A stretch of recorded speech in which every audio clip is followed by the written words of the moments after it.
また、座品の時にもちょっと、今も言われなかったけど、ほんの一時期だけ円中金の間合いで、なんか、話をしたことがあるんだけど、されたことがあるんだけど、裏三角で、いわゆる通常の一足一刀の間合いですよね。スタートね。で、ここで、平さんが打つとするじゃん。で、当然、なんかいろいろ反撃があるから、これで相手を抑えなきゃいけない。で、相手を抑えつつ、木を見て、打ち込む。ちょっとやるね。で、この状態で、スーッと、木を見て打ち込みますよっていうのが、一足一刀の間合いですよね。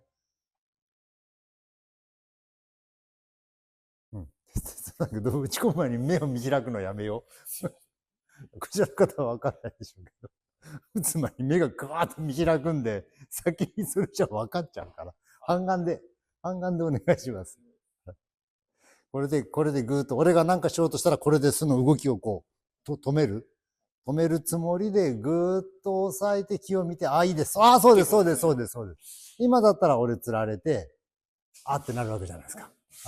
それに対して、ここで取っていきますよって、で、いつもね、どうしてもね、ここでいろいろ稽古することが、いっぱいあるから、ついここで一つで二つって説明してしまうんですけども、本来はここは一つ、ここまでが一つであるべきだとは思うんですけどもね。ただここから少しこの間も言った復習になるけれど、相手の昔はよくこの道着の線に沿うようにっていうのも、こう、肘を耳に押し付けるようにっていうのも、習ってやったことあるんですよ。ここで。よく残り稽古で先輩と二人で遊んでたのが、こう、走り回って逃げて。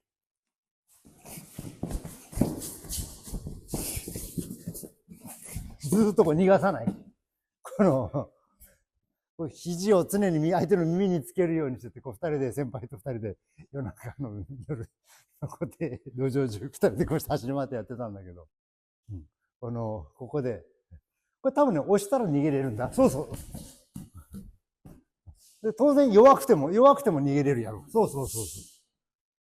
なんで、ドンピシャつけて、逃げ回らないようにずっとこの状態で、つって。で、二人で遊んでたんで。遊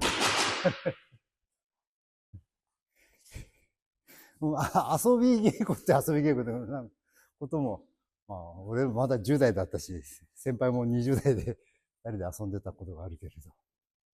で、この縫い目に沿うように、相手の重心。で、おへその下に押さえますよね。これどっちでも。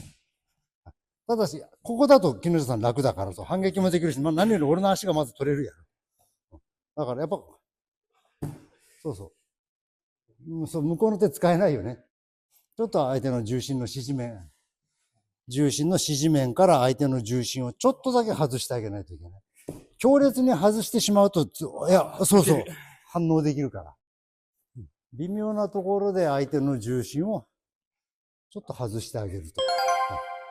ここはあとはここ手こを使って落とすとかいろいろあるとは思いますけどもね。この状態であと静かに重心を外していってあげればいいと。前説明したけど、ここもね、相手側に一回押すとか、回り込むとかあるんですけども、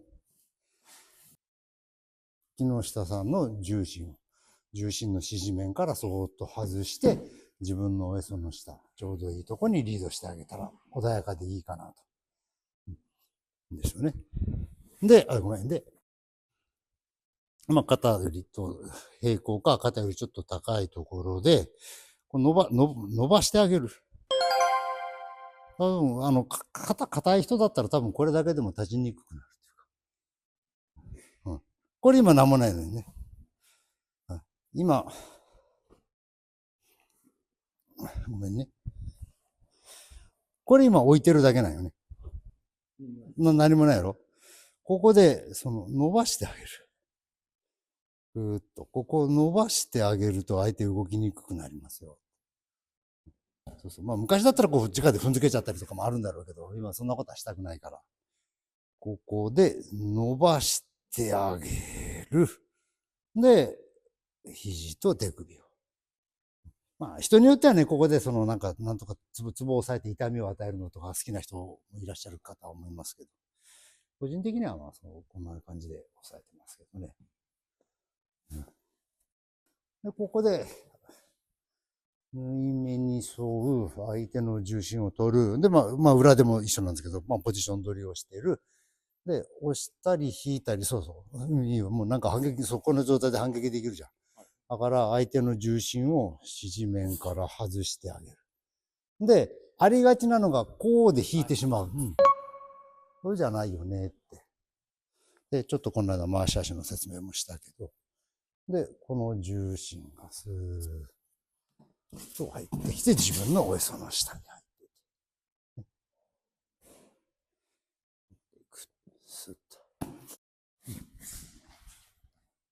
ね。ね一挙腕押さえだから。って言って腕押さえなんだけど、腕を押さえてるわけじゃなくて、ここで繋がってるからそれを、よいしょ。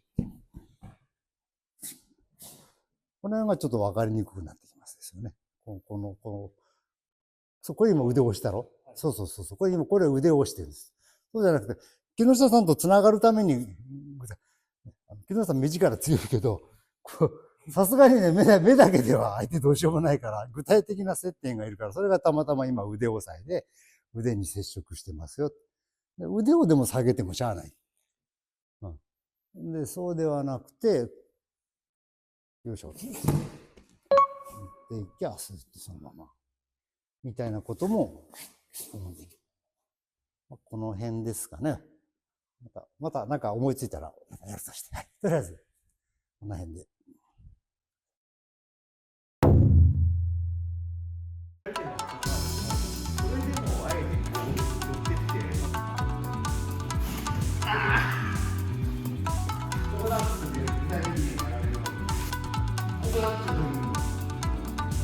足に使いすぎてる。右を右に向かって。